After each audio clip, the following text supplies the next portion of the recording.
तुम जानते थे कि श्रेया से मैं अपने दिल की बात नहीं कह सकता था, मुझ में इतनी हिम्मत नहीं थी, इसलिए मैंने वो सारी बातें उस चिट्ठी में लिख दी और सोचा कि मेरा सबसे अच्छा दोस्त वो चिट्ठी श्रेया तक पहुंचाएगा। मगर इतना सब कुछ हुआ, तुमने वो चिट्ठी उसे नहीं दी।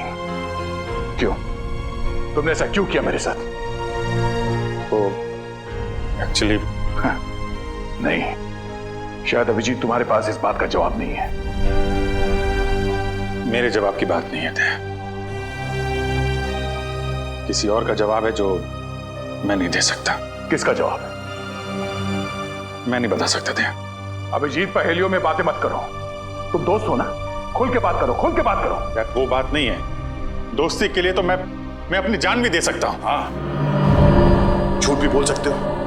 क्यों? हाँ, मैंने तुमसे झूठ बोला है, लेकिन तुम्हारे लिए झूठ बोला, तुम्हें तकलीफ ना हो इसलिए झूठ बोला। तो मुझे तकलीफ नहीं हुई? हाँ? मैं खुश हूं, मगर सिर्फ और सिर्फ तुम्हारे वजह से मैं इस तरह से खुश हूं, तुम्हारे वजह से।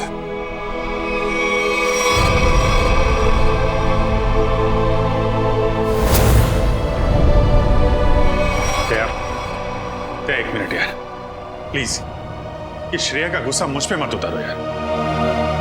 मैं गुस्सा श्रेया पे नहीं, मुझे गुस्सा तुम पे आ रहा है। क्यों? कसूर क्या है मेरा? यही कि मैं तुम्हें खुश देखना चाहता हूं। अरे यार, सिद्धार्थ वाली बात तुमसे किसने बताई? श्रेया के घर कौन लेके गया था तुम्हें? अरे तुम और श्रेया एक साथ होते तो दुनिया में सबसे ज्यादा खुश मैं होता यार, मैं। मगर श्रेया और मैं एक साथ तो नहीं है ना? हाँ? और मैं खुश भी नहीं हूं। यार अब इन बातों में कुछ रखा नहीं है, भूल जाओ। ठीक है, मैं भूलने के लिए तैयार हूं, मगर मेरी दिल की तसल्ली के लिए एक बार मुझे बता दो, तुमने वो चिट्ठी श्रेया को क्यों नहीं दी? नहीं, वो उसका जवाब मैं अभी नहीं दे सकता दया यार, मुझसे मत पूछो। क्यों ना पूछूं? इस एक सवाल का सीधा असर मेरी आने वाली जिंदगी भी पड़ता है और हमारी दोस्ती पे भी।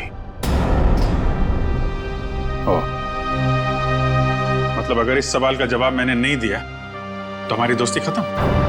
मैंने ऐसा नहीं कहा। अरे रहने दो यार, अगर हमारी दोस्ती इतनी सस्ती है कि एक छोटे से आंधी के झोंके से उसकी नींव डगमगा जाए, तो मुझे भी ऐसी दोस्ती में कोई दिलचस्पी नहीं है।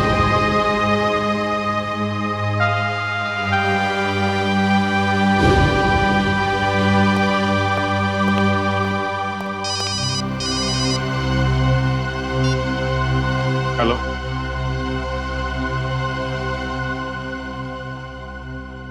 जी हाँ, सीआईडी ब्यूरो। जान खतरे में? एक मिनट, कहां से बोल रहे हैं आप?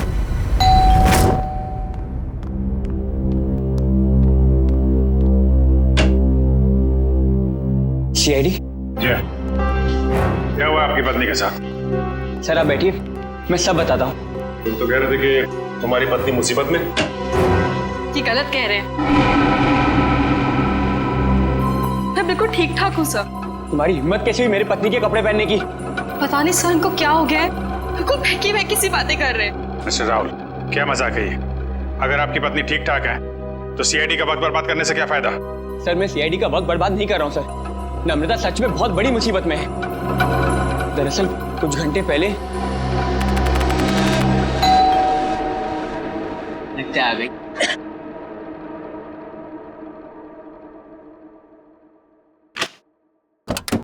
हाँ साहब, आपका नया बावर्ची साहब। अरे बॉस, लगता है आप गलत पते पे आ गए। पता भी यही है, घर भी यही है। नम्रता मैम साहब ने मुझे काम पे रखा है खाना बनाने के लिए साहब। कमाल है, नम्रता ने मुझे बताया नहीं कि वो एक नया बावर्ची रख रही है।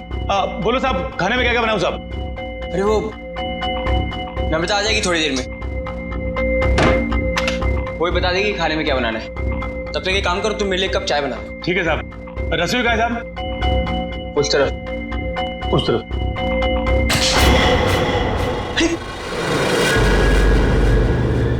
ये चाकू?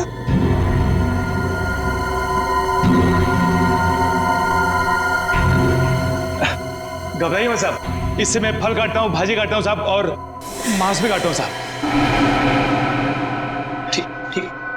जाओ चाय बनाओ। हाँ हाँ जाता हूँ साहब, चाय बनाता हूँ साहब। कैसे आदमी को काम पे रख दिया नम्रता ने।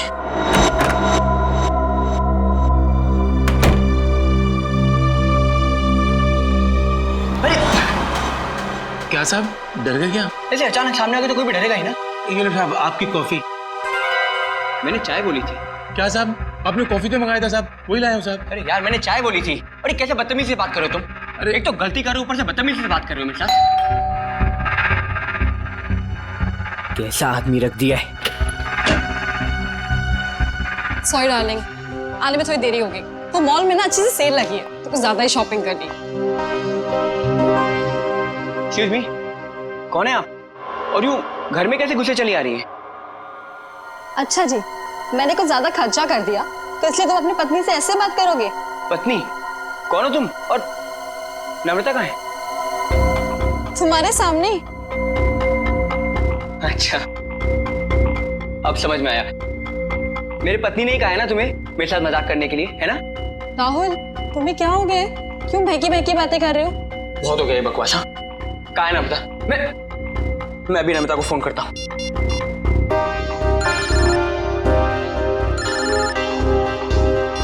हेलो, कैसे हो?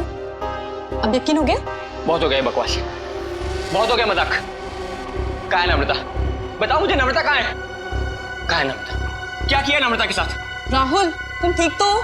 बुखार उखार तो नहीं है? छुओ मत मुझे, हाथ मत लगाना मुझे। ये तुम्हें नम्रता ने काम पे रखा था ना? हाँ साहब। कब रखा था? कल। यहाँ और बताओ क्या यही नम्रता है? हाँ साहब यही तो है नम्रता मैम साहब। देखो यार वो कुछ छोटी मोटी चाय कॉफी के बहस कर रहे थे, तुम झूठ मत बोलो। कौन है ये? नहीं साहब मैं सच बोल रहा हूँ, यही है नम्रता मैम साहब। सुनो बलराम, तुम ना खाने में मिर्ची थोड़ी कम डालना, साहब को तीखा पसंद नहीं है। ठीक है मैम साहब। क्या हो रहा है यार? ये कुछ तो करना पड़ेगा। क्या करूं? शेडी को फोन करता हूँ। सर तो बहुत अच्छा होगा कि फ्रेडी सर साथ में नहीं है, वरना असली और नकली पत्नी के चक्कर में वो खुद चक्कर खा जाते। ये लीजिए साहब आप सब लोग के लिए पानी। देखिए सर, देखिए कैसे ये दोनों भैरूपी मेरे घर में घुस आए हैं। न जाने इन्होंने मेरी पत्नी नम्रता के साथ क्या किया होगा। राहुल मैं ही तुम्हारी नम्रता हूँ। सर आप बेकार की कहानियों में अपना वक्त बर्बाद कर रहे हैं। मैं कल इनको एक अच्छे से डॉक्टर के पास लेके जाऊंगी। माफ कीजिएगा सर, जो परेशानी आपको हमारी वजह से हुई। कोई बात नहीं, अब हम लोग यहाँ आ गए हैं तो सारा मामला समझ के ही जाएंगे। मिस्टर राहुल आपके पास क्या सबूत है कि ये आपकी पत्नी नम्रता नहीं है? सबूत? हाँ है ना सर, मेरी पत्नी की तस्वीरें मेरे फोन में। क्या हो मिस्टर राहुल? हाँ? ये कैसे हो सकता है? इसमें मेरे और मेरी पत्नी की लगभग 100 तस्वीरें थी, अब एक भी नहीं है। याद आया सर, जब मैं नहाने गया था ना तो मैंने ये फोन इस टेबल पर रखा था। जरूर इसी ने वो फोटो डिलीट की है सर इसने। मैं कह रहा हूँ। क्या बात कर रहे हैं साहब? मैं इतना महंगा फोन कभी इस्तेमाल ही नहीं किया साहब। फोटो कैसे निकालेगा साहब? सर ये झूठ बोल रहा है सर इसी ने फोटो डिलीट की है। एक मिनट, अगर मोबाइल में फोटो नहीं है तो फिर शादी की तस्वीरें तो होगी ना आपके शादी के एल्बम में? है ना सर, पूरा एल्बम है, मैं अभी लेकर आता हूँ।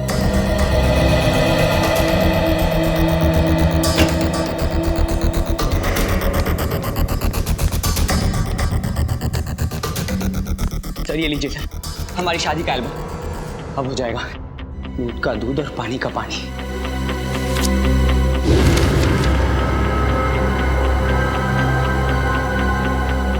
आपका कहना है कि ये आपकी बीवी नम्रता नहीं है? नहीं सर, ये मेरी पत्नी नहीं है। मेरे ख्याल से आप भी ये एल्बम देख लें तो अच्छा रहेगा।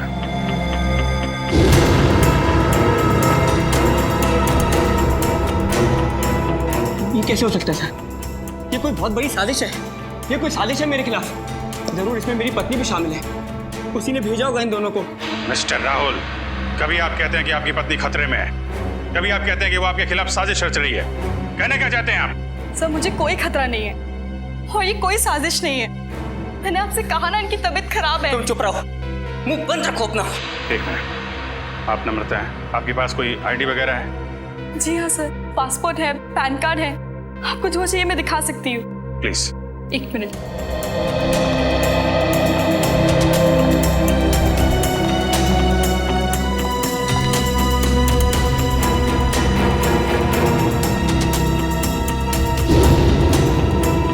नम्रता, आईडी के हिसाब से तो यही नम्रता है। सर ये भी तो हो सकता है कि इस लड़की का नाम भी नम्रता हो और इसी बात का फायदा उठाकर ये मेरी पत्नी की जगह लेना चाहती हो।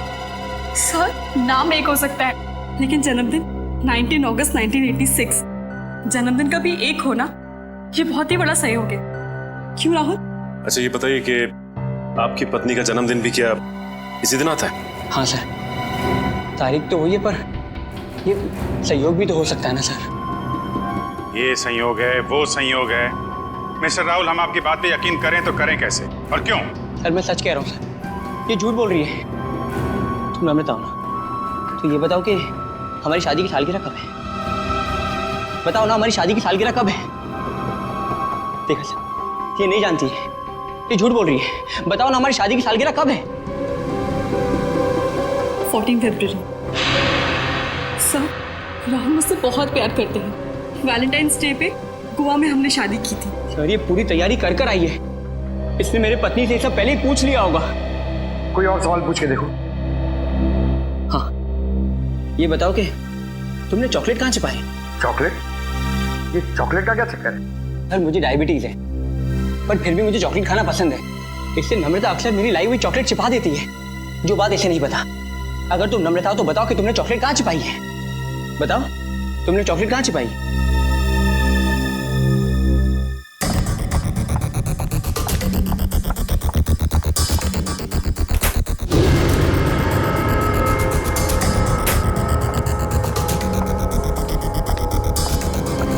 ये रही चॉकलेट, मैं तुम्हें खाने नहीं दूंगी, डायबिटीज है तुम्हें।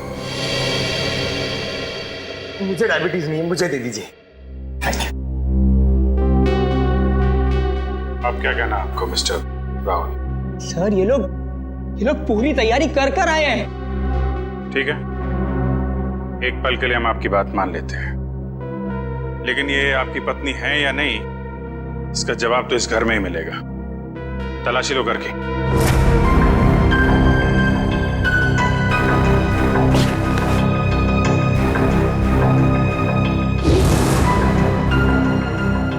एक काम कीजिए, आप लोग अपने माता पिता को यहाँ बुलाइए, अभी पता चल जाएगा। सर मेरे माँ बाप तो दुनिया में नहीं रहे। सर मेरे भी नहीं है।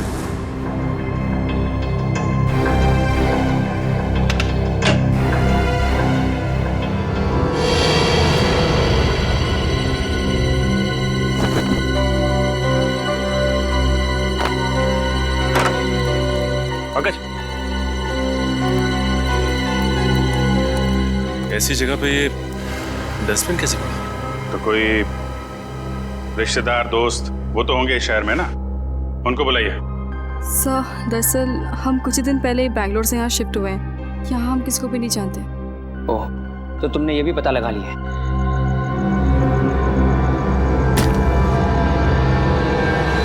सर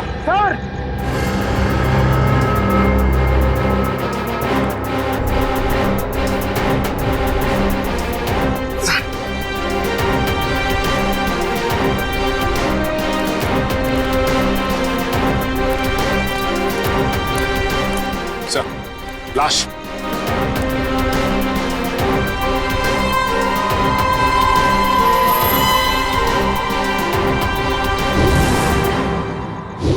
सर ये लाश मेरे घर में? ये कौन सा खेल खेल रहे हो तुम राहुल? पहले पति पत्नी का झगड़ा सुलझाने के लिए यहाँ बुलाया, फिर तुम्हारे घर से एक लाश निकली है। किसकी लाश है ये? सर मुझे कुछ नहीं पता सर मैं इसे जानता भी नहीं। सर मैं भी इसे नहीं जानती। तुम जानते हो? नहीं साहब, मैं नहीं जानता उसको। सर ये देखिए सर, यहाँ इसके सीने पे गोली मारी और इसके गले पे खरोच का निशान भी है। तो बिल्कुल ताजे हैं, लगता है कुछ घंटों पहले इसे मारा गया है। कोई आईडी वगैरह मिली? एक मिनट।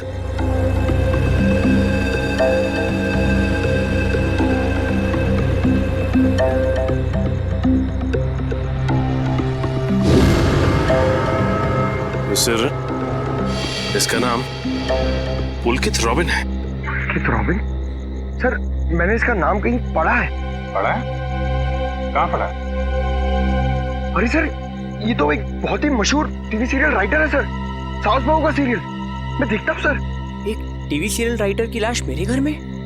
पंकज मोबाइल पे देखो, इंटरनेट पे इस पुलकित रॉबिन की फोटो निकालो, देखो कहीं ये वही आदमी तो नहीं।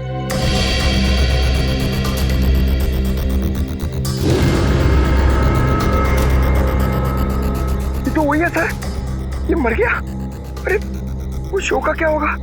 मैं तो हर एपिसोड देखता था, अभी अभी एक नया अच्छा ट्रैक चालू हुआ था। सर मैं तो ये सब में फंस नहीं जाऊंगा ना सर? मिस्टर राहुल, तुम्हारे घर से एक लाश मिली है। लाश जब तक खूनी पकड़ा नहीं जाता आप सब लोग हिरासत में रहेंगे। सचिन घर सीज कर दो और इस पुलकित रॉबिन का एड्रेस निकालो। अब राधिका समीर से कहेगी दूर हो जाओ मेरी नजरों से, मैं तुम्हारी शक्ल भी नहीं देखना चाहती। समीर राधिका की नजरों से दूर हो ना हो, लेकिन हम सीआईडी वाले आपकी नजरों से दूर नहीं होने वाले। सीआईडी? और मेरे घर में? जी वैसे आप राइटर्स लोगों का काम बहुत मुश्किल होता है ना, इतना पेचीदा ताना बाना मुनना पड़ता है, कभी कहानी का, कभी किरदारों का और कई बार खून का। दरअसल मैं समझी नहीं, आप लोग यहाँ क्यों आए हैं? दरअसल हम आपसे खून के बारे में पूछताछ करने आए, मगर अगर आप चाहें तो अगले हफ्ते देविका के साथ शो में क्या होने वाला है ये हमें बता सकती हैं, क्योंकि पुलकित जी तो रहे नहीं। क्या पुलकित सर का खून हो गया? कब और कैसे? ये तो अब आप ही बता सकती हैं। मैं? मुझे कुछ नहीं पता। इतनी भोली बनने की जरूरत नहीं है आपको, हम पुलकित के घर से आ रहे हैं। पुलकित की पत्नी ने बताया कि आप पुलकित की असिस्टेंट हैं और कल शाम वो आपसे मिलने के लिए ही घर से निकले थे, मगर वापस पहुंचे ही नहीं। ये बात सच है, मैं और पुलकित सर कॉफी शॉप में मिलने वाले थे, लेकिन वो वहाँ पहुंचे ही नहीं। कौन सी coffee shop? IG coffee shop. वही जो बैरिक्स रोड पे? हाँ जी वही। मगर पुलकित की लाश हमें मिली सृष्टि नगर में, और ये बैरिक्स रोड सृष्टि नगर से बहुत दूर है। तो इसका मतलब ये है कि तुमने पुलकित को कॉफी शॉप पर बुलाया, उसके बाद उसे बहला फुसलाकर तुम सृष्टि नगर ले गई और वहां तुमने उसका खून कर दिया। नहीं, ये बात गलत है, मैं ऐसा क्यों करूंगी? क्योंकि तुम पुलकित से जलती थी और तुम पुलकित की जगह लेना चाहती थी, इसलिए तुमने पुलकित का खून कर दिया। ये सब झूठ है। मैं 8 बजे से लेकर 11 बजे तक उनका इंतजार करती रही, पर वो वहां पर पहुंचे ही नहीं। मैं घर वापस आ गई क्योंकि उनका फोन भी नहीं लग रहा था। आपकी बात में कितनी सच्चाई और कितना झूठ ये बहुत जल्द पता लग जाएगा। आप हमारे साथ चलिए। मगर कहाँ? ये सब क्या है? आप लोग हमें यहाँ क्यों लाए हैं? कोई कुछ बता क्यों नहीं रहा है हमें? एक मिनट, शांत हो जाए मैडम, सब कुछ पता चल जाएगा। मैं पुलकित की पत्नी हूँ और आप मुझ पर भी शक कर रहे हैं। हम किसी पर शक नहीं कर रहे, हम अपनी ड्यूटी कर रहे हैं। ये आप प्लीज अपना हाथ आगे बढ़ाइए, हम लोगों को आपके खून के सैंपल्स लेने हैं। खून का सैंपल? मगर क्यों? क्योंकि पुलकित की गर्दन पर हमें कुछ खरोंच के निशान मिले और उस खरोंच में नेल पॉलिश के ट्रेसेस हैं। इसका मतलब साफ है, पुलकित के खून में किसी लड़की का हाथ है। लाइए हाथ आगे कीजिए। फिलहाल इस केस में लड़कियां सिर्फ आप तीनों ही हैं। सर आप लोग खूनी को ढूंढने में इतनी मेहनत करें, प्लीज मेरे पत्नी को भी ढूंढिए ना। न जाने नम्रता किस हाल में होगी, कहाँ होगी। फिर वही बात राहुल, कब तक खेलोगे ये खेल? और मैं एक बार नहीं बार बार कह चुकी हूँ कि मैं ही तुम्हारी नम्रता हूँ। चुप हो जाओ तुम, कितना झूठ बोलोगी? क्या चाहिए तुम्हें? पैसे चाहिए ना? कितने पैसे चाहिए तुम्हें मेरे घर और मेरी जिंदगी से जाने के लिए? क्या? मैं और पैसे? कैसी बात कर रहे हो तुम राहुल? मिस्टर राहुल, आपके पास आपकी पत्नी का फोटो नहीं है, चेहरा तो याद है, कम से कम उनका स्केच तो बनवा सकते हैं। जी सर जरूर। ये बाल आगे से, हाँ यहाँ से थोड़े और लंबे। सर हमारे क्रिमिनल डेटाबेस में इस बावर्ची का कोई रिकॉर्ड नहीं है। देखा साहब, मैं बोल रहा था ना साहब, मैं एकदम निर्दोष है साहब, मुझे जाने दो ना साहब। ठीक है, तुम जा सकते हो, मगर याद रख तुम शहर से बाहर नहीं जाओगे और जब भी बुलाया जाए ब्यूरो आ जाना। ठीक है। पता नहीं किसका स्केच बनवा रहे हैं, मैं तो यहाँ बैठी हूँ। Sir okay, thank you Paresh. तो राहुल स्केच ठीक बना? हाँ सर बिल्कुल, यही है मेरी पत्नी नम्रता। और मैं कौन हूँ? इसकी सौतन? पता नहीं सर किस लड़की का चेहरा है ये, किसका चेहरा बनवाया इन्होंने, मुझे तो समझ में नहीं आ रहा। किसकी नजर लगी है हमारी हंसती खेलती जिंदगी को? सर इसके आंसू पे मत जाइए, ये मगरमच्छ के आंसू है। ये इन्हें हथियार बना के मेरे खिलाफ इस्तेमाल करना चाहती है, मुझे फंसाना चाहती है सर। राहुल अगर तुम्हें मेरे साथ नहीं रहना तो साफ साफ कह दो ना, मैं तुम्हें डिवोर्स दे दूंगी। पर ये सब ड्रामा करने की क्या जरूरत है? सर ये पुलकित के कॉल रिकॉर्ड्स हैं। उसने जेनिफर के साथ में शाम को 5 बजे बात की थी और ठीक 1 घंटे बाद उसे लैंडलाइन नंबर से फोन आया था सर। अच्छा, ये लैंडलाइन नंबर है किसका, कुछ पता किया? हाँ sir, Bhavesh imports and exports नाम है कंपनी का। क्या कहा आपने? Bhavesh imports and exports? हाँ, क्यों? आप इस कंपनी के बारे में जानती हैं? हाँ सर, मैं जानती हूँ।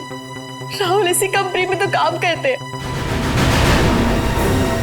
आप लोग मेरी तरफ इस तरह क्यों देख रहे हैं? मैंने उसे फोन नहीं किया है सर, मैं तो उस पुलकित को जानता तक नहीं हूँ। बुधवार शाम 6 बजे तुम अपने ऑफिस में थे या नहीं? 6 बजे ठीक तरह याद तो नहीं आ रहा, पर शायद तब तक मैं ऑफिस से निकल गया था सर। देखो राहुल, शायद से तो काम नहीं चलेगा। सर अगर आप लोगों को मेरे पे विश्वास नहीं है तो आप लोग मेरे ऑफिस चल के पूछताछ कर सकते हैं। ठीक है, तो चलकर पूछताछ कर लेते हैं तुम्हारे ऑफिस में, और ये भी पता कर लेते हैं कि जो स्केच तुमने बनाया है ऐसी कोई लड़की है भी या नहीं। एक बार शर्मा जी को पहुंचा दीजिए, मैंने चेक कर लिया। उन्हें बोलिए टेंडरिंग का प्रोसेस चालू करो। अरे राहुल, तुम यहाँ पर इस वक्त और आज ऑफिस नहीं है? और ये लोग कौन है? सर ये लोग सीआईडी से हैं। सीआईडी? जी सर। क्या बात है, बताओ। क्या बताऊं सर, मैं एक बहुत बड़ी मुश्किल में फंस गया हूँ। कैसी मुसीबत? लाश मिली इनके घर के बैकयार्ड से। व्हाट? ये मैं क्या सुन रहा हूँ? कहीं तुम्हारा इसमें कोई हाथ तो नहीं है? नहीं सर, मेरा इसमें कोई हाथ नहीं है। मैं तो उस पुलकित रॉबिन नाम के आदमी को जानता तक नहीं जिसकी लाश मेरे घर से मिली है। मिस्टर भावेश, आप अपने जरा सारे स्टाफ को बुलाएंगे। सुमित,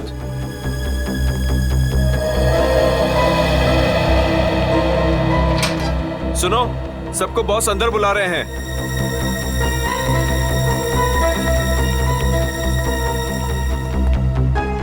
इस फोटो को देखिए, ये आदमी पुलकित है जिसकी लाश हमें राहुल के घर से मिली। कोई पहचानता है इसे? जरा ध्यान से देखिए, टीवी सीरियल लिखते थे। आप इसे पहचानते हैं या इनसे जुड़े किसी आदमी को जिनका इनके साथ संबंध हो? ऐसा तो हो नहीं सकता कि आप में से कोई भी इन्हें नहीं जानता, क्योंकि आपके ऑफिस के लैंडलाइन से फोन किया गया था शाम को 6 बजे बुधवार। व्हाट? तो शायद राहुल ने किया होगा। मैं क्यों फोन करूंगा सर, मैं तो उसे जानता भी नहीं। और ऐसा भी तो हो सकता है कि इसी ऑफिस से किसी और ने फोन किया हो। और तो और सर, मैं तो जिस घर में रहता हूँ घर भी मुझे ऑफिस की तरफ से मिला है। Interesting, very interesting. आप में से किसी को याद है कि बुधवार को राहुल कितने बजे तक ऑफिस में था? हाँ सर, 5:30 बजे तक। 5:30 बजे, और पुलकित को फोन किया गया 6 बजे। हरीश जी, बहुत बहुत शुक्रिया हमारी दुविधा दूर करने के लिए। Thank you. हरीश, क्या तुम मेरा एक काम और करोगे? हाँ बोलो। तुम्हें याद है तुम वो इम्पोर्टेंट पेपर्स लेकर मेरे घर आए थे? हाँ याद है। तब तुम मेरे पत्नी नम्रता को मिले थे ना? हाँ राहुल, लेकिन उस बात का इस खून से क्या लेना देना है? लेना देना है, क्योंकि एक अनजान औरत मेरे घर में घुस आई है और मेरे पत्नी होने का नाटक कर रही है। क्या तुम प्लीज उसे चल के मेरे लिए पहचान सकते हो? हाँ श्योर। कहाँ है वो औरत? नीचे हमारी गाड़ी में बैठी हुई, आइए हमारे साथ। देखना सर, अब इस औरत का भांडा फूट जाएगा। धीरज रखिए, अभी पता चल जाएगा। अरे हरीश जी, कैसे हैं आप? हेलो नम्रता, मैं ठीक हूँ, तुम कैसी हो? क्या बताओ, पता नहीं राहुल को क्या हो गया है। हरीश, ये तुम क्या कह रहे हो यार? ये मेरी पत्नी नम्रता नहीं है। व्हाट? ये कैसी बात कर रहे हो राहुल? यही तो नम्रता है, तुम्हारी पत्नी, जिससे तुमने मुझे मिलवाया था। अब क्या कहना है मिस्टर राहुल आपका? है कोई जवाब आपके पास? हरीश, लगता है तुम्हारी आंखों का नंबर बढ़ गया है। जाके अपनी आंखें टेस्ट करवाओ। तुम एक ही बार मिले इसलिए शायद इसे पहचान नहीं पा रहे हो। हाँ मिस्टर राहुल, मेरे चश्मे का नंबर जरूर बढ़ गया है, लेकिन मेरी याददाश्त कमजोर नहीं हुई है। यही नम्रता है। यकीन नहीं होता ये सब में तुम भी शामिल हो। सर, मैं कह रहा हूँ पुलकित के खून में ना इसी का हाथ है। अरे ये कैसी बात कर रहे हो राहुल? तुम्हारा दिमाग खराब हो गया? सर, ये झूठ बोल रहा है। मैं ठीक कह रहा हूँ सर। राहुल, ठीक और गलत का फैसला हम लोग करेंगे, आप नहीं। सर, मैं आपको कुछ बताना चाहती हूँ। सर, कुछ साल पहले राहुल को एक मानसिक बीमारी थी और शायद उन्हें वो बीमारी वापस हो गई है। क्या इतनी बड़ी बात तुमने हमसे छुपाई क्यों? ये भी पता कर आई हो तुम? सर ये सच है कि मुझे बीमारी थी, पर अब मैं बिल्कुल ठीक हूँ। अब चाहे तो बैंगलोर में मेरे साइकियाट्रिस्ट से बात कर सकते हैं। हाँ सर, मैं भी वही कह रही हूँ। ये बिल्कुल ठीक हो गए थे, पर शायद इन्हें दोबारा दौड़ना पड़ रहा है। ये मुझे पहचानने से इनकार कर रहे हैं। सर शायद इन्होंने ही पुलकित को मारा होगा। चुप हो जाओ तुम। एक तो मेरी बीवी को गायब कर दिया, ऊपर से मेरे पे झूठा इल्जाम लगा रही है। मैं इसे जान से मार दूंगा। पीछे हो। क्या बिगाड़ा है मैंने राहुल तुम्हारा? सर प्लीज राहुल को अपनी कस्टडी में ले लीजिए सर। देखिए ना, अपनी पत्नी को दिन दहाड़े जान से मारने की धमकी दे रहा है ये। पुलकित का खून राहुल ने किया है या किसी और ने, इसका पता तो हम लगा ही लेंगे। मगर ऐसा तो हो नहीं सकता कि पुलकित को मरते हुए किसी ने देखा या सुना ना हो। उस मोहल्ले के लोगों से पूछताछ करनी होगी। सर आसपास के सभी घरों में हमने पूछताछ कर ली है, बस ये एक आखिरी घर बाकी है। चलो यहाँ भी पूछ के देखते हैं। संभल के।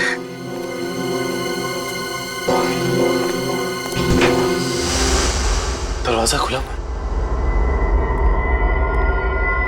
तो इस तरह से दरवाजा क्यों खुला छोड़ेगा? और यहाँ ये कैमरा कैसे? इधर भी। कुछ तो गड़बड़ है यहाँ पे। एक काम करते हैं, इस घर की तलाशी अच्छी तरह से लेते हैं।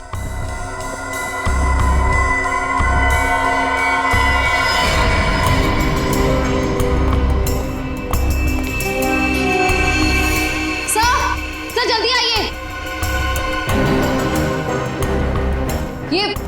ये देखिए एक और कैमरा, 2 कंप्यूटर स्क्रीन, स्पीकर्स और हेडफोन्स। दो कंप्यूटर स्क्रीन्स एक साथ बाहर, और यहाँ कैमरास भी लगे। कहीं यहाँ वीडियो एडिटिंग तो नहीं चल रही? इसे ऑन करो।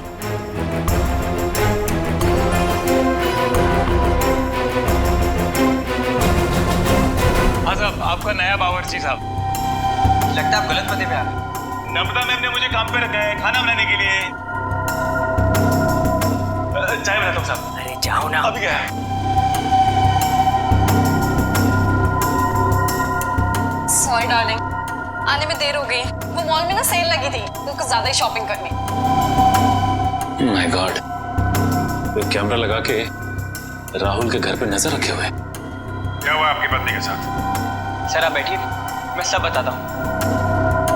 सिर्फ राहुल की नहीं, सीआईडी की भी। मैं तो बिल्कुल ठीक ठाक हूँ।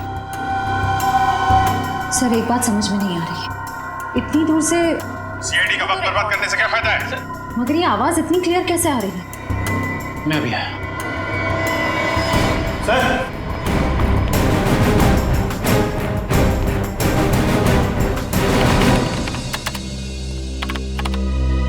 एक काम करते हैं, इस जगह को अच्छी तरह से छान मारते हैं।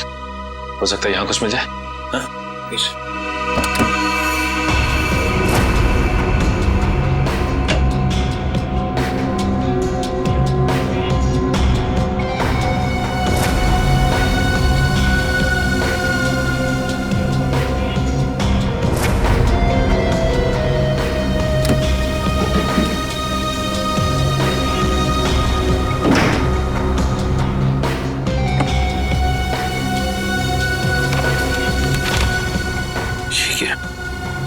क्या हुआ सर? ये देखो, जमीन के पेपर्स। ये घर किसी गिरधारी के नाम पे है।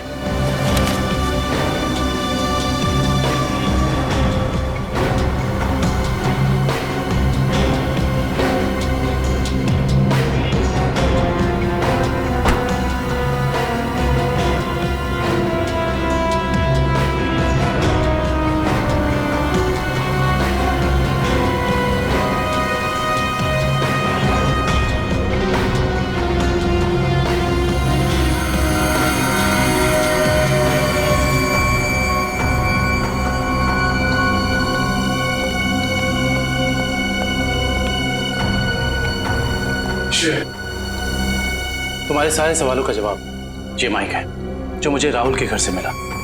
स्पीकर के अंदर छुपा के रखा हुआ था। इसका मतलब गिरधारी जो राहुल के घर पे नजर रखे हुए था, उसी ने माइक लगाया यहाँ पे। कौन गिरधारी? अरे दुष्यंत, ये घर के कुछ पेपर्स मिले जिसमें लिखा है कि गिरधारी इस घर का मालिक है। आप लोग सुंदर जी के मेहमान हैं? तुम कौन हो? जी मैं तो यहाँ पर किराए पर रहता हूँ, पर आप लोग कौन है? हम लोग सीआईडी से। सीआईडी? जी हाँ, सीआईडी।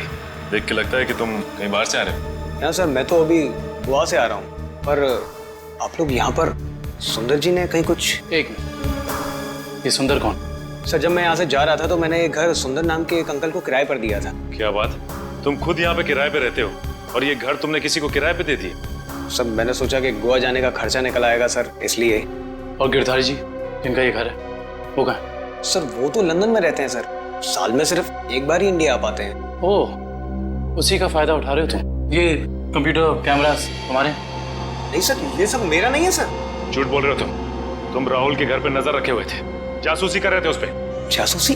सर, मैं राहुल के ऊपर जासूसी नहीं कर रहा था सर। देखो, हमने रिकॉर्डिंग देख ली है, सच सच बताओ। मैडम, मैं तो कॉलेज में पढ़ता हूँ, इतनी सारी महंगी चीजें मैं कहाँ से लाऊंगा?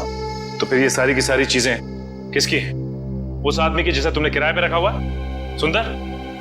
सर, हो सकता है सर। नंबर दो सुंदर का। सर, पिछले हफ्ते गोवा में मेरा मोबाइल चोरी हो गया था तो तुम्हारे सारे नंबर्स चले गए? जी। बहुत अच्छा बहाना है। अपना मोबाइल नंबर दो, सुंदर का नंबर हम तुम्हारे मोबाइल रिकॉर्ड से निकाल लेंगे। सर, सालुंके सर की डीएनए रिपोर्ट आ गई है। पुलकित के खरोचों में जो नेल पॉलिश के अंश मिले थे वो ना ही नम्रता के थे, ना ही संजना के और ना ही जेनिफर के। मतलब इस केस में कोई और औरत भी शामिल है? सर, हो सकता है वो स्केच वाली औरत हो जिससे राहुल अपनी बीवी कह रहा है। हो सकता है। जब तक हमें उस औरत के बारे में कुछ पता नहीं चल जाता, कुछ कह नहीं सकते। क्या हुआ, उस नेल पेंट के बारे में कुछ पता चला क्या?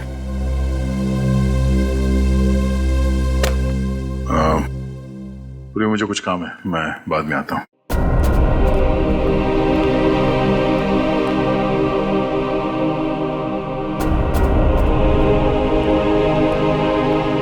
सर, जतिन के फोन रिकॉर्ड्स चेक करिए। सुंदर का नंबर तो नहीं मिला, मगर किसी मनीष नाम के आदमी का नंबर मिला है।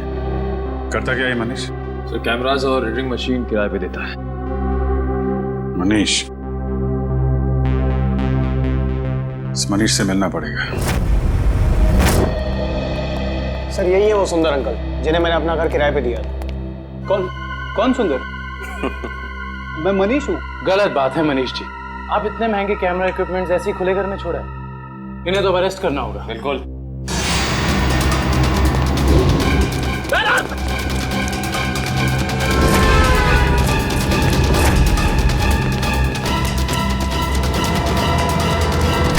अरे रुको रुको रुको मनीष, कहाँ भाग के जा रहे हो? अभी तो तुम्हारा ऑडिशन भी बाकी है, जो शुरू होता है अब। कोई इरादा नहीं था सर, मैंने तो वही किया जो मुझसे कहा गया था करने के लिए। जिसने मेरे दुकान से कैमरा और एडिटिंग मशीन किराए पे लिया था, उसी ने मुझसे कहा था ये सब करने के लिए। जिसने तुमसे कैमरा किराए पर लिया, उसी ने तुमसे घर भी किराए पर लेने को कहा? जी सर, उसी ने मुझसे कहा था कि कैमरा इस तरह से फिट करूं कि सामने वाले घर का सारा नजारा दिखना चाहिए। अब तो मिलना पड़ेगा इस इंसान से। है कौन ये जनाब? जी कहिए। जी हम लोग सीआईडी से। सीआईडी? आइए। भावेश का कुछ पता चला क्या? भावेश का पता चला? मतलब हम लोग तो भावेश से ही मिलने आए। लेकिन वो तो कल से घर नहीं आए, उनका फोन भी नहीं लग रहा है। क्या कल से घर नहीं आए? आपने पुलिस में रिपोर्ट लिखवाई? मैंने रिपोर्ट लिखवाई थी, लेकिन उन्हें भी कुछ पता नहीं चल पा रहा है। सर, लगता है उन्हें पता चल गया होगा कि हम आने वाले हैं, इसलिए। एक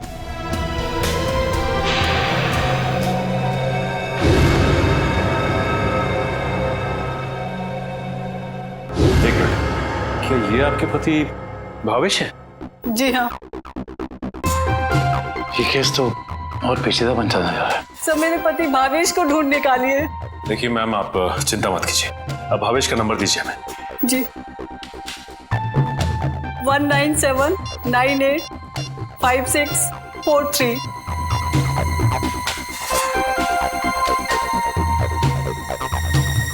भावेश के फोन तो ऑफ आ रहा है।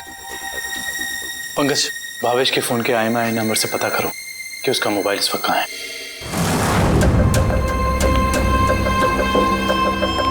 मैं आखिरी बार पूछ रही हूँ भावेश तुमसे, वो सीढ़ी तुमने कहाँ रखी है? नहीं बताऊंगा मैं मर भी जाऊँ ना तो तुम्हें भी साथ लेकर डूबूंगा, समझ गई तुम? मैं डूबू या ना डूबू, पर तुमने अपनी जिंदगी जी ली है। याद कर लो अपने भगवान को।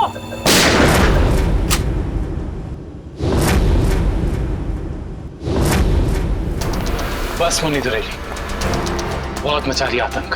कानून को काफी वक्त से तुम्हारी तलाश थी, मगर हमें नहीं पता था कि हम इस केस के जरिए तुम तक भी पहुंच जाएंगे। खुश तो ऐसे हो रहे हो जैसे तुमने मुन्नी को जेल में डाल दिया है। ये तुम्हारी खुशकिस्मती है या बदकिस्मती कि तुम मुन्नी के दरबार में खुद चलकर आए हो? देख क्या रहे हो? खून दो इनको।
मुझे भावेश ने नम्रता को अगवा करने के लिए कहा था। क्यों भावेश, क्या बिगाड़ा था नम्रता ने तुम्हारा? बहुत लंबी कहानी है। कोई बात नहीं मिस्टर भावेश, सीआईडी के पास मुजरिमों की दास्तान सुनने के लिए हमेशा वक्त रहता है। शुरू कीजिए अपनी कहानी। ये उस वक्त की बात है जब मैं शहर में नया नया आया था। टेलीविजन की दुनिया में लेखक के तौर पर नाम कमाना चाहता था। अलग अलग तरह की कहानियां लिखी, अलग अलग तरह के किरदारों को जन्म दिया। मेरी आंखों में सिर्फ एक ही सपना था कि किस तरह मेरी कहानी छोटे पर्दे पर साकार हो जाए। मगर तुम्हारा तो इंपोर्ट एक्सपोर्ट का बिजनेस था ना? क्योंकि मेरे साथ कुछ ऐसा हुआ जिसने मुझे मजबूर कर दिया अपने सपनों को कुचलने के लिए। जिसके साथ मैं किराए के घर में रहता था, जिसे मैं अपना दोस्त समझता था, उसने मुझे धोखा दिया। उसने मेरी कहानी चुराई और एक चैनल में बेच दी और रातों रात अमीर बन गया। हर तरफ उसी के चर्चे, उसी की बातें। मैं ये सदमा बर्दाश्त नहीं कर पाया और फिर मैंने अपने करियर को नई दिशा दी और भावेश इंपोर्ट एक्सपोर्ट का बिजनेस शुरू कर दिया। मगर इस सब का मेरी किडनैपिंग से क्या लेना देना है? ये बात सच है कि मैंने अपनी लाइन बदल दी थी, लेकिन ये भी सच है कि मेरे अंदर एक राइटर छुपा हुआ है। टेलीविजन में कुछ कर गुजरने का जुनून है मेरे अंदर। मैंने वापस कलम उठाई और एक अनोखे रियलिटी शो का कॉन्सेप्ट लिख डाला, जिसमें पति पत्नी में से किसी एक की जगह एक अजनबी अगर उनके घर आ जाए तो फिर उस पार्टनर की क्या प्रतिक्रिया होगी। इस तरह का रियलिटी शो लिखा था मैंने। क्या ये सब एक रियलिटी शो था? चैनल को मेरा कॉन्सेप्ट बहुत अच्छा लगा, लेकिन वो ये जानना चाहते थे कि इसे पर्दे पे कैसे उतारा जाए। तो मैंने एक पायलट एपिसोड बनाने के बारे में सोचा और एक्सपेरिमेंट के तौर पर मैंने अपनी कंपनी में आए हुए नए एम्प्लॉय राहुल को शामिल किया। वाह, कमाल है। अगर तुम एक रियलिटी शो ही बनाना चाहते थे तो एक जायज ढंग से भी बना सकते थे। फिर कानून को अपने हाथ में लेने की क्या जरूरत थी तुम्हें? मैंने कोशिश तो की थी जायज तरीके से करने की, लेकिन किसी ने मेरी मदद नहीं की। तो मैंने सोचा कि क्यों ना कुछ दिनों के लिए नम्रता को अगवा कर लिया जाए, और फिर मैं अपने 2 कलाकारों बावर्ची और नकली नम्रता को उसके घर भेज दूंगा, और काम होने के बाद असली अमृता को फिर उसके घर भेज देता। और इसमें वो टीवी राइटर पुलकित रॉबिन, वो कहां से आ गया? पुलकित रॉबिन ही वो शख्स है जिसने मेरे आइडियाज, मेरी कहानी चुराई और मशहूर हो गया। उसे पता चल गया था कि मैं चैनल में कुछ बड़ा रियलिटी शो का आइडिया लेकर जाने वाला हूं। बस उसी की जासूसी करने के लिए यहाँ पर आया हूँ। आज तो पता लगाना ही पड़ेगा कि भावेश कौन सा बड़ा कंसेप्ट चैनल वाले को बेचने वाला है।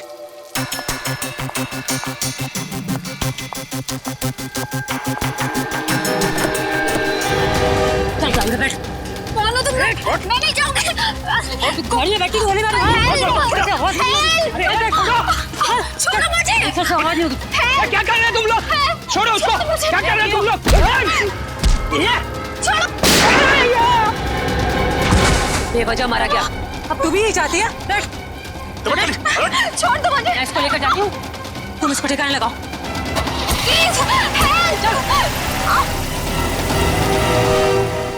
घर पहुंचकर जब मैं मेरे लगे हुए कैमरा की फुटेज देख रहा था, तब मैंने देखा कि इस मुन्नी ने पुलकित का खून कर दिया है और मेरे बने बनाए प्लान को चौपट कर दिया। मैं उसे मारना नहीं चाहती थी, वो खुद बीच में आ गया था। और जब आप लोग मेरे ऑफिस आए, तब आप लोगों को देखते ही मैं समझ गया कि अब सीआईडी से बचना नामुमकिन है। मैं बहुत घबरा गया था, और उसी घबराहट में मैं यहाँ मुन्नी से मिलने आ गया। मुन्नी, तुमने मुझे फंसा दिया। पता है सीआईडी मेरे ऑफिस तक चली आई। एक तो पुलकित को मारा, ऊपर से उसकी लाश मेरे घर में छुपा दी। बोला था ना सेठ, लड़का लोगों को नहीं पता था कि तुम्हारा घर राहुल की कंपनी में आता है। अरे मैंने तुम्हें सिर्फ किडनैप करने के लिए कहा था, वो भी कुछ दिनों के लिए, पर तुमने पूरा रायता फैला दिया। याद रखना मुन्नी, अगर सीआईडी ने मुझे गिरफ्तार किया ना, तो मैं तुम्हारी सारी पोल खोल दूंगा। बता कहाँ रखा है? बोल। नहीं बताऊंगा। नहीं। इसको भी बांध दे। मुन्नी ठीक नहीं करेगा। तो अब वो टेप कहाँ है जिसमें मुन्नी की रिकॉर्डिंग थी? मेरे मैनेजर हरीश के पास। सिर्फ वही एक शख्स था जिसे मेरे रियलिटी शो के आइडिया के बारे में पता था। और वो माइक, वो कब लगाया राहुल के स्पीकर में? वो स्पीकर राहुल का नहीं था। वो स्पीकर भी गिफ्ट के तौर पर मैंने राहुल के घर भिजवाया था। जब हरीश उसके घर फाइल लेकर गया तो उसी के साथ मैंने स्पीकर भिजवा दिया था। लेकिन आपने हमारे विश्वास के साथ खिलवाड़ किया है भावेश जी। मुझे माफ कर दीजिए। मैं तो बस ये सोच रहा था कि टेलीविजन में मुझे नाम कमाने का इससे अच्छा मौका नहीं मिलेगा, बस इसीलिए मैंने ये सब कुछ किया। मुन्नी को तो फांसी होएगी, तुम्हारा जुर्म भी कुछ कम नहीं है भावेश। बिल्कुल, क्योंकि मिस्टर भावेश आपने एक किडनैपिंग करवाई और उस दौरान एक आदमी का खून हुआ है। आपके भविष्य का फैसला तो अब अदालत करेगी। सर क्या हुआ है? आप लोग मुझे बता क्यों नहीं रहे? जरा रुको, अभी पता चल जाएगा।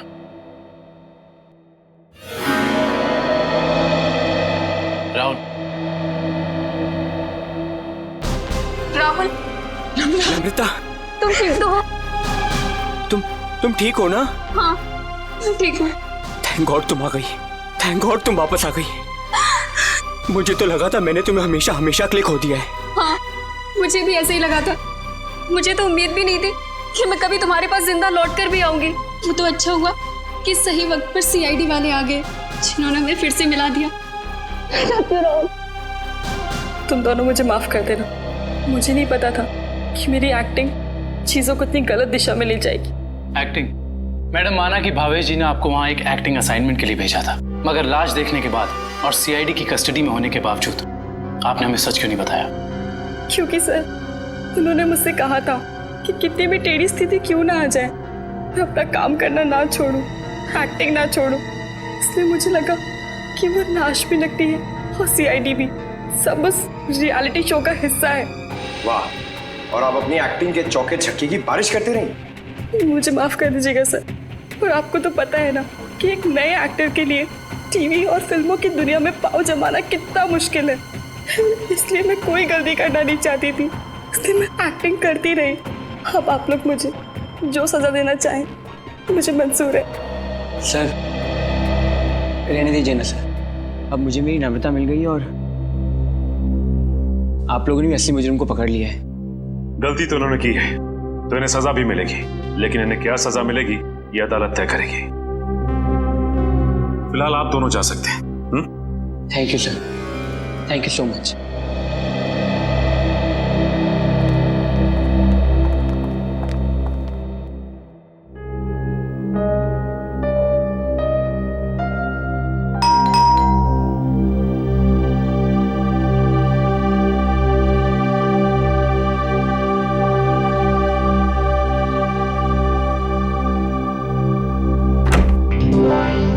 तारिका, आवा, अच्छा हुआ तुम आ गई।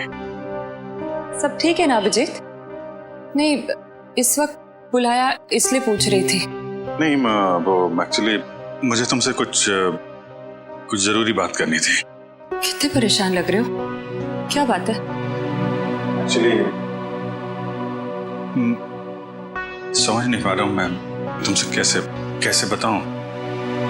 मैं समझ गई, दया के बारे में ना?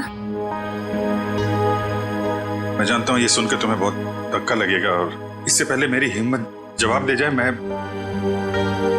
तारिका जब एसीपी साहब यहाँ वापस आएंगे तो मैं उनसे कहने वाला हूँ वो मेरा ट्रांसफर कर दें। क्या ट्रांसफर? आई एम सॉरी तारिका, मैं और बर्दाश्त नहीं कर सकता। मेरे और दया के बीच में जो कुछ चल रहा है मैं अभिजीत, लेकिन दया तो तुम्हारा दोस्त है ना? हाँ लेकिन अब दोस्ती रही कहाँ? ऐसे क्या, दोस्तों के बीच में तो ऐसा होता रहता है, ऐसी छोटी मोटी गलतफहमी, ऐसे झगड़े। इसका मतलब ये थोड़ी कि एक दोस्त ऐसे मुंह मोड़ के निकल जाए। तारिका मैं जान दे सकता हूं मैं उसके लिए, वो बात नहीं है, लेकिन ये सब मैंने सपने में भी नहीं सोचा था कि हमारी दोस्ती इस मुकाम तक पहुंच जाएगी। मैंने फैसला कर लिया है, मैं यहां से चला जाऊंगा।